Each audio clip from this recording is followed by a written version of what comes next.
Hello students, this is Chiranjit Malik and today we will study about the double fertilization and triple fusion.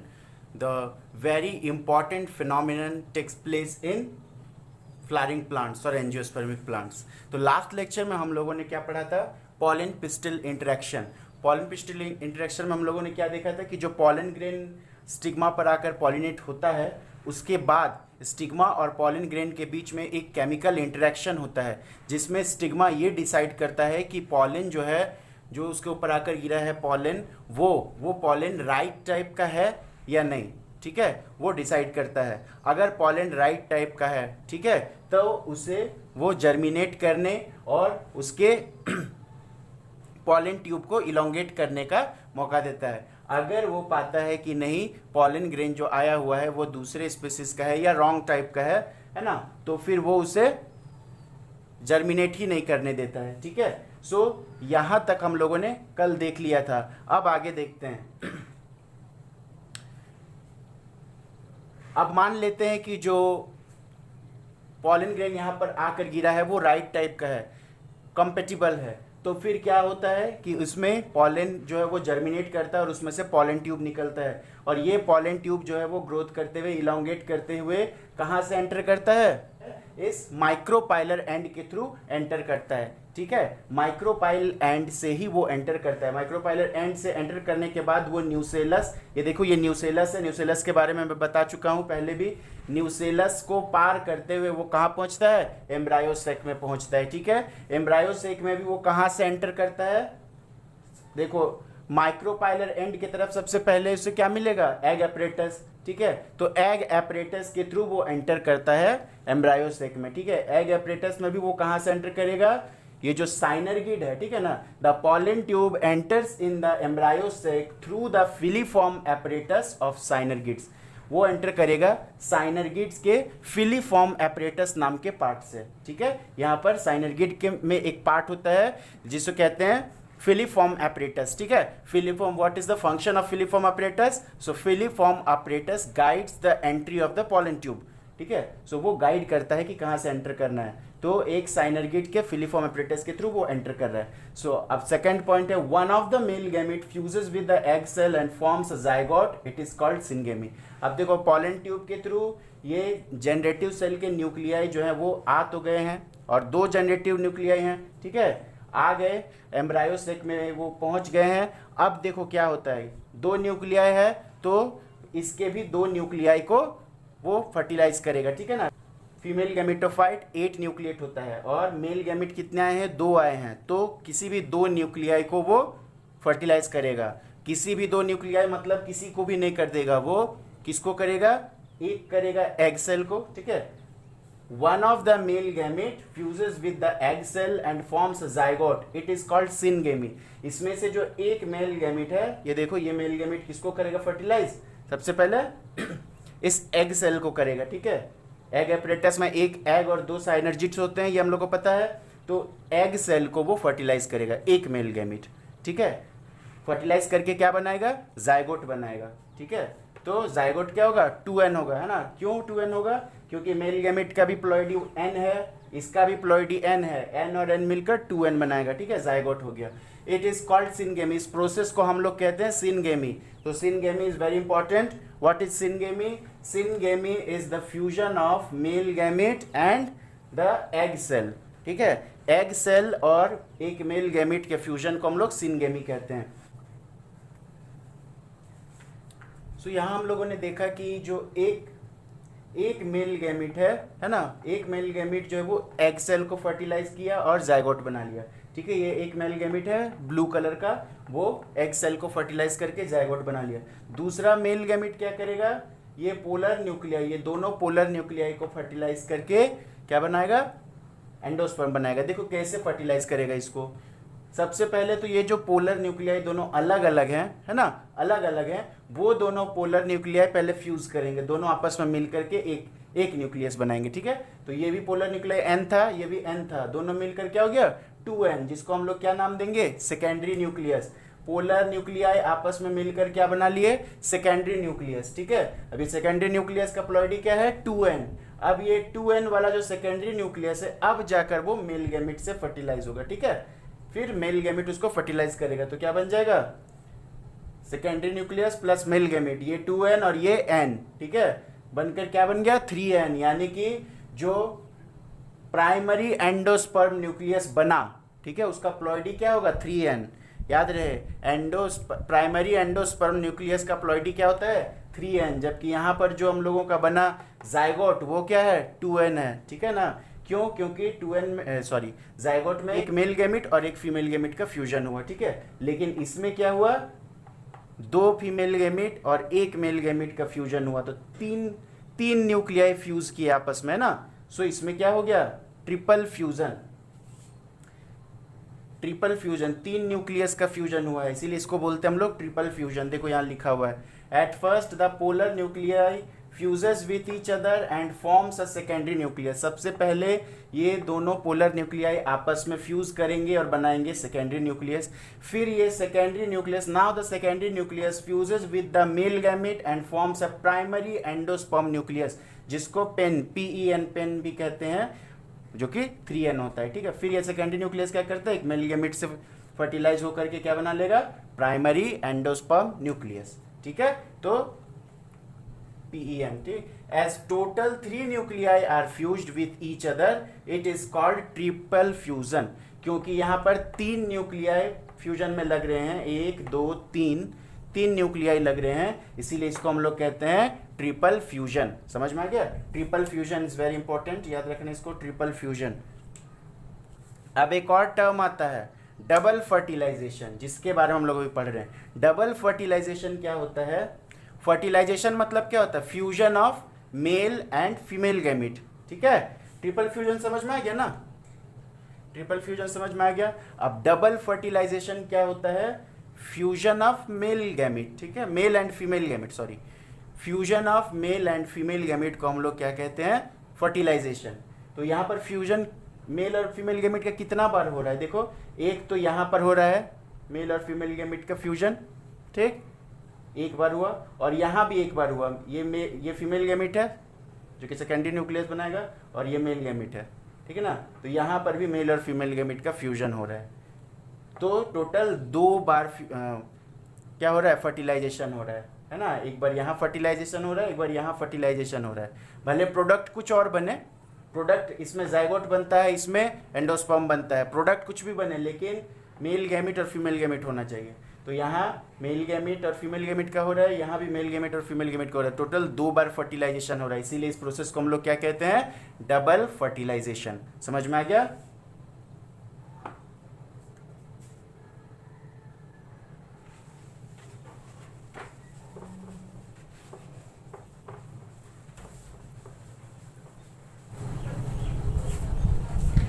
हाँ, तो अब देखते हैं double fertilisation किसे कहते हैं। So as the fertilization is taking place twice, ठीक है ना, फर्टिलाइजेशन दो बार हो रहा है, ठीक है ना, फर्टिलाइजेशन इसके अंदर 2 बार हो रहा है एम्ब्रायोसिक के अंदर। क्या क्या, पहला तो है fusion of male gamete with egg cell, ठीक है ना, सबसे पहला है कि ये जो मेल गैमेट है सबसे पहले फ्यूज करेगा एग सेल के साथ, तो एक बार हो गया, जिसे हम लोग क्या कहते हैं सिनगेमी।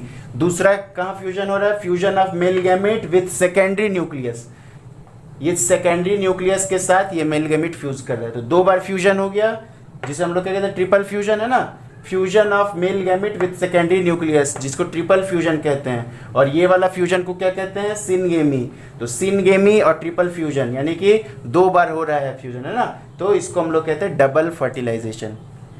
समझ में आ रहा है डबल फर्टिलाइजेशन कैसे, क्योंकि फर्टिलाइजेशन जो हो रहा है वो 2 बार हो रहा है, एक बार मेल गैमेट एग सेल के साथ मिल रहा है, और दूसरे बार मेल गैमेट किसके साथ मिल रहा है सेकेंडरी न्यूक्लियस के साथ मिल रहा है, ठीक है, तो 2 बार हो रहा है फर्टिलाइजेशन, इसलिए इस प्रोसेस को हम लोग कहते हैं डबल फर्टिलाइजेशन। तो double fertilization and triple fusion दोनों समझ में आ गया।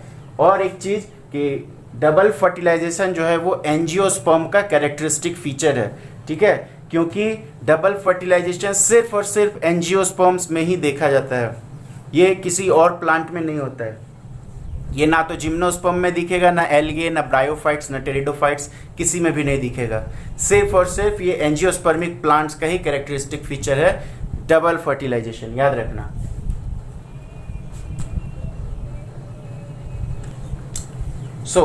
The triple fusion results as the formation of PEN, यानी कि ट्रिपल फ्यूजन होता है तो क्या बनता है, ट्रिपल फ्यूजन होता है तो प्राइमरी एंडोस्पर्म न्यूक्लियस, जिसको हम लोग पेन भी बोलते हैं। The triple fusion results as the formation of primary endosperm nucleus and the central cell will form primary endosperm. अब देखो न्यूक्लियस तो बन गया, न्यूक्लियस तो ऐसे ही आइसोलेट नहीं होता है ना, न्यूक्लियस के साथ साथ सेल भी होता है, तो ये उसका न्यूक्लियस हो गया और ये वाला पूरा का पूरा सेल हो गया ना। इस बीच वाले सेल को हम लोग क्या नाम देते हैं, सेंट्रल सेल, ठीक है ना। तो ये जो है ये न्यूक्लियस जो है वो किस में कन्वर्ट हो गया, प्राइमरी एंडोस्पर्म न्यूक्लियस। तो इसका जो सेंट्रल सेल है वो अब क्या कहलाएगा, primary endosperm cell, which will further developed into endosperm cell, ठीक है, जो कि बाद में जाकर के एंडोस्पर्म सेल बनाया। अब क्योंकि शुरुआत में तो प्राइमरी था, ठीक है ना, प्राइमरी एंडोस्पर्म, लेकिन बाद में मैच्योर होकर वही प्राइमरी हट जाएगा, एंडोस्पर्म सेल बन जाएगा, ठीक है ना। शुरुआत है इसीलिए प्राइमरी लिखे हुए हैं, लेकिन फिर मैच्योर हो जाएगा तो ये प्राइमरी वर्ड हट जाएगा, यानी एंडोस्पर्म सेल बना लेगा। इसी तरह जो जाइगोट बना यहाँ पर वो फर्दर डेवलप्ड किस में हो जाएगा, एम्ब्रायो में, ठीक है। यानी कि जो हम लोगों का प्राइमरी एंडोस्पर्म न्यूक्लियस बना था वो किस में कन्वर्ट हो गया, वो कन्वर्ट हो गया एंडोस्पर्म सेल में, ठीक। और दूसरा जो जाइगोट बना था वो किस में कन्वर्ट हो गया, एम्ब्रायो। यानी कि फर्टिलाइजेशन के बाद हम लोगों को दो स्ट्रक्चर प्राप्त हुआ, एक तो एंडोस्पर्म और दूसरा एम्ब्रायो, ठीक है। आप दोनों के बारे में स्टडी करेंगे। तो यहाँ तक हम लोगों ने देखा कि फर्टिलाइजेशन कैसे हुआ, फर्टिलाइजेशन का सारा प्रोसेस खत्म हो गया। तो यहाँ दो इवेंट्स हम लोगों ने खत्म कर लिया है, pre fertilization events and fertilization. अब थर्ड है पोस्ट फर्टिलाइजेशन इवेंट, यानी कि फर्टिलाइजेशन के बाद क्या क्या होगा उन सब के बारे में हम लोग स्टडी करेंगे। तो फर्टिलाइजेशन के बाद क्या क्या चेंजेस आएंगे, सबसे पहला कि प्राइमरी एंडोस्पर्म न्यूक्लियस का फॉर्मेशन हुआ और यहाँ पर जाइगोट का फॉर्मेशन हुआ, ठीक है, ये वाला चीज बना सबसे पहले। अब क्या होगा कि ये जो प्राइमरी एंडोस्पर्म न्यूक्लियस बना है वो डेवलप करेगा एंडोस्पर्म में, ठीक है, और ये जो जाइगोट बना है वो डेवलप करेगा एम्ब्रायो में, जिसको हम लोग पोस्ट फर्टिलाइजेशन इवेंट्स में पढ़ेंगे, ठीक है। पहले तो फर्टिलाइजेशन के बाद जाइगोट बन गया और यहाँ भी प्राइमरी एंडोस्पर्म न्यूक्लियस बन गया। अब वो डेवलप करेगा, जाइगोट जो है वो डेवलप करेगा किसमें, एम्ब्रायो में, और पेन जो है वो डेवलप करेगा एंडोस्पर्म में, ठीक है। तो अब क्या होगा, ये लोग तो डेवलप करेगा क्योंकि फर्टिलाइज हो गया है, बाकी जो फर्टिलाइज नहीं हुए वो सब सेल क्या होंगे, डीजेनरेट होना शुरू करेंगे।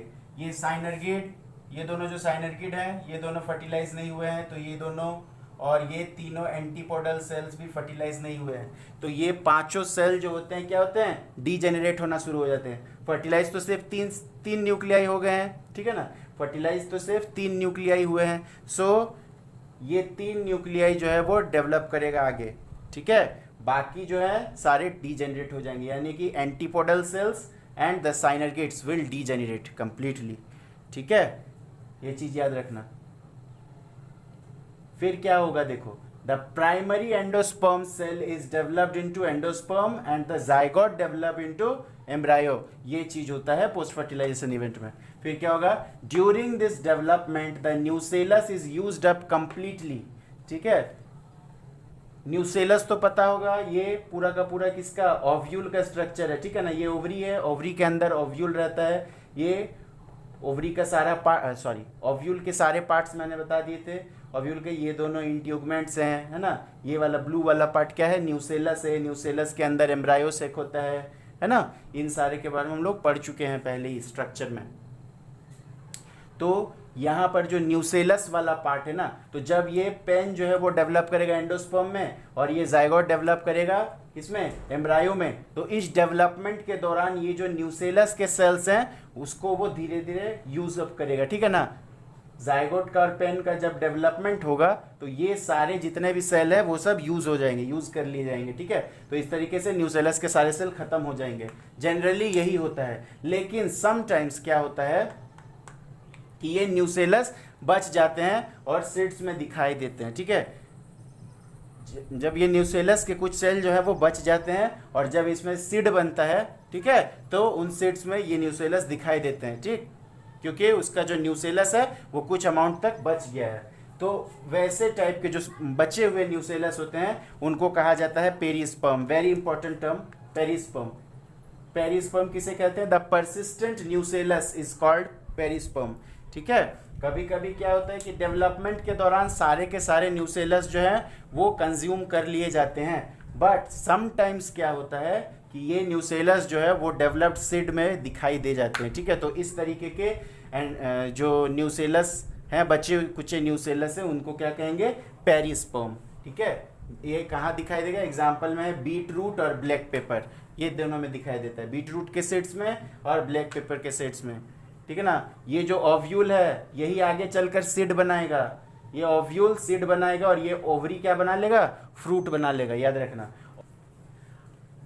अब इन दोनों के बारे में हम लोगों को पढ़ना है, एंडोस्पर्म और एम्ब्रायो, ये दोनों चीज के बारे में पढ़ना है। तो सबसे पहले हम लोग एंडोस्पर्म के बारे में पढ़ते हैं। एंडोस्पर्म क्या होता है? Provide nutrition to the developing embryo.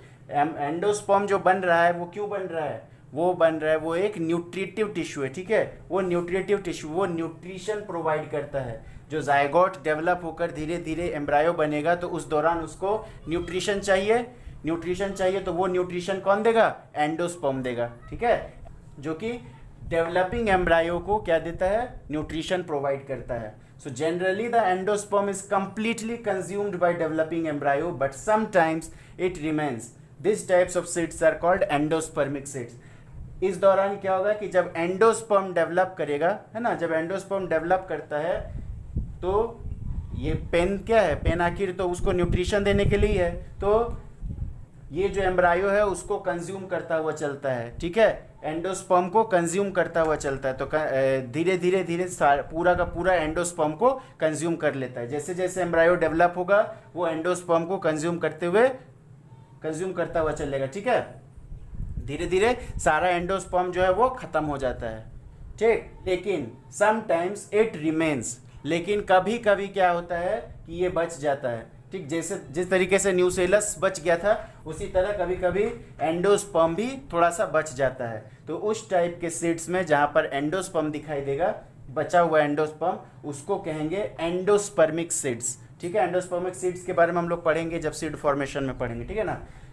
ये फर्दर लेक्चर्स में हम लोग पढ़ेंगे एंडोस्पर्मिक सीड्स के बारे में, जब सीड फॉर्मेशन के बारे में, फ्रूट फॉर्मेशन के बारे में पढ़ेंगे। ठीक है। उस वक्त हम लोग एंडोस्पर्मिक सीड्स के बारे में डिस्कस करेंगे।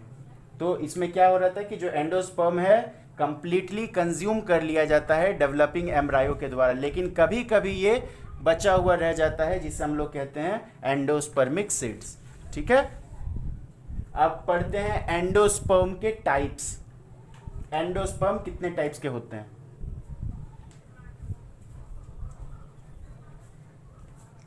अब देखते हैं टाइप्स ऑफ एंडोस्पर्म। एंडोस्पर्म कितने टाइप के होते हैं? एंडोस्पर्म बहुत टाइप के होते हैं। ठीक है। लेकिन हम लोगों को हमारे सिलेबस में सिर्फ दो ही टाइप का पढ़ना है, वो है फ्री न्यूक्लियर एंडोस्पर्म और दूसरा है cellular endosperm. Free nuclear endosperm जिसमें फ्री न्यूक्लियर डिवीजन होता है। फ्री न्यूक्लियर डिवीजन याद है? फ्री न्यूक्लियर डिवीजन हम लोगों ने यहाँ भी पढ़ा था जब इसमें डिवीजन हो रहा था एम्ब्रायोसेक में। फ्री न्यूक्लियर डिवीजन क्या होता है कि सिर्फ न्यूक्लियस डिवाइड करेगा, सेल डिवाइड नहीं करेगा। ठीक है ना। सेल डिवाइड नहीं करेगा, सिर्फ न्यूक्लियस डिवाइड करता है। सो फ्री न्यूक्लियर एंडोस्पर्म में भी वही होता है, सिर्फ और सिर्फ उसका न्यूक्लियस डिवाइड करेगा, सेल जैसा का तैसा बना रहेगा। ठीक है ना।